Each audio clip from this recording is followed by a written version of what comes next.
Laurent Quesset-Jean, je suis ingénieur chargé de la construction du nouveau centre hospitalier Princesse Grasse. Le développement durable a été placé au cœur du projet de construction du nouveau centre hospitalier Princesse Grasse. L'opération est certifiée par l'organisme Certivea, qui lui attribue à fin 2015, lors de l'audit de programmation, 7 étoiles et un niveau HQE très bon. En phase conception, les performances environnementales du bâtiment ont encore été améliorées et la certification HQE portée à son plus haut niveau. L'audit de conception mené en 2019 a ainsi classé le projet au niveau HQE excellent avec 11 étoiles. Le bâtiment est performant sur la plupart des cibles et notamment l'énergie, l'environnement et la santé. Voici les principaux dispositifs éco-responsables qui seront mis en œuvre. Pour les aspects énergétiques, la mise en œuvre de brise-soleil larges qui recouvrent l'ensemble des façades, forment une véritable seconde enveloppe pour le bâtiment et permettront de réduire les apports de chaleur liés à l'ensoleillement.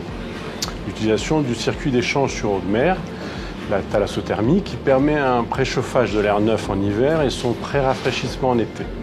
L'eau de mer est captée à grande profondeur et selon la saison sert à réchauffer ou refroidir un circuit d'eau douce via un échangeur thermique. Enfin, la production frigorifique et de chaleur basse température par des pompes à chaleur haute performance qui emploient également le circuit d'échange sur eau de mer. La production d'eau chaude solaire avec comme objectif de couvrir 50% des besoins des chambres d'hospitalisation. La réduction automatique des besoins d'éclairage par détection de présence ou programme horaire. Voilà pour la partie énergétique. Pour les autres aspects, des toitures végétalisées, une amélioration du coefficient d'imperméabilisation de 20% par rapport à l'existant.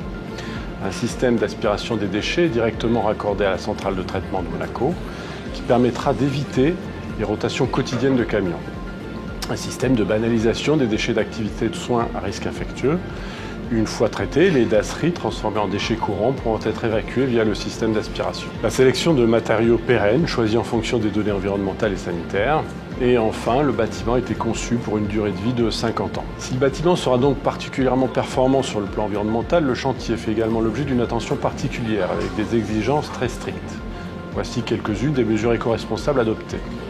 Un suivi analytique des consommations d'eau et d'électricité, l'engagement de valorisation de 75% des déchets, la collecte et décantation des eaux de chantier, l'analyse de la qualité de l'air, les contrôles acoustiques et vibratoires et le reporting en temps réel.